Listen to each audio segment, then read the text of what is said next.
फिर्यादी मेहबूब साहेबलाल शेख वय वर्ष 52 वर्षे राहणार ओम नमः शिवाय नगर हत्तुरे वस्ती सोलापूर हे कुटुंबियासोबत एकत्र राहण्यास असून कुमठे गावामध्ये राहणारे मयत सालिया शेख हिच्या मैत्रिणी हे फिर्यादीच्या घरी ये जा करत होते। त्यामुळे सालिया ही तिच्या मैत्रिणीचा भाऊ आरोपी समीर चांदसाब शेख याला ओळखत होती। तसेच त्याच्याबरोबर फिर्यादी हे समीर याचे मित्र आरोपी सलमान पिरसाब शेख व आरोपी वसीम सैपन शेख यांच्या देखील ओळखीचे आहे। सन 2019 मध्ये आरोपीची बहीण फिर्यादीच्या मुलीस म्हणत होती की तुझा भाऊ जुनेद याच्यासोबत लग्न कर, परंतु त्यावेळी फिर्यादी व फिर्यादीच्या मुलीने नकार दिलेला होता। त्यानंतर काही दिवसांनी आरोपी समीर हा फिर्यादीच्या मुलीस लग्नासाठी मागणी घालत होता। यावेळी फिर्यादीच्या मुलीने नकार दिला। फिर्यादीची मुलगी सोलापूर येथील हॉस्पिटल येथे कामास असताना आरोपी समीर हॉस्पिटल बाहेर चक्कर मारणं तिच्याशी सारखा बोलण्याचा प्रयत्न करत होता। एके दिवशी तिला जबरदस्तीने समीर हा त्याचा मित्र आरोपी वसीम शेख याच्या मार्फत फिर्यादीच्या मुलीस इडली वडा पाठवला होता। तेव्हा फिर्यादीच्या मुलीने आरोपी समीर व वसीम यास काही गरज नाही म्हणून तेथून हाकलून दिलं। हा प्रकार काही दिवसांनी मयत सालिया हिनं फिर्यादीस सांगितला। त्यावेळी फिर्यादी व नातेवाईक हे आरोपी समीर यांच्या घरी जाऊन घडला प्रकार आरोपी समीर यांच्या वडिलांना सांगून त्यास समज देण्यास सांगितलं। तसेच फिर्यादी हे आरोपी समीर यांच्या जवळच्या नातेवाईकास देखील वारंवार समक्ष भेटून समीर यास समजावून सांगण्यास सांगत होते।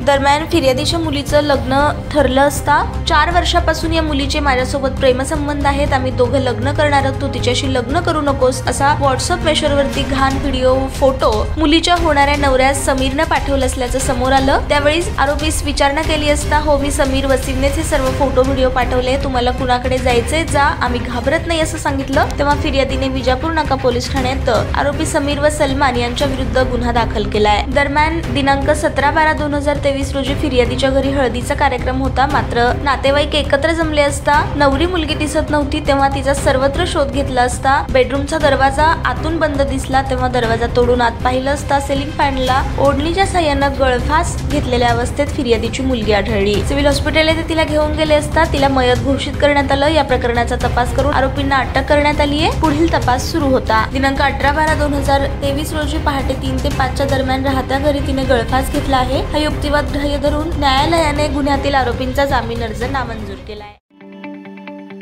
ताज्या बातम्या पाहण्यासाठी प्राईम महाराष्ट्र न्यूज चॅनलला सबस्क्राईब करा।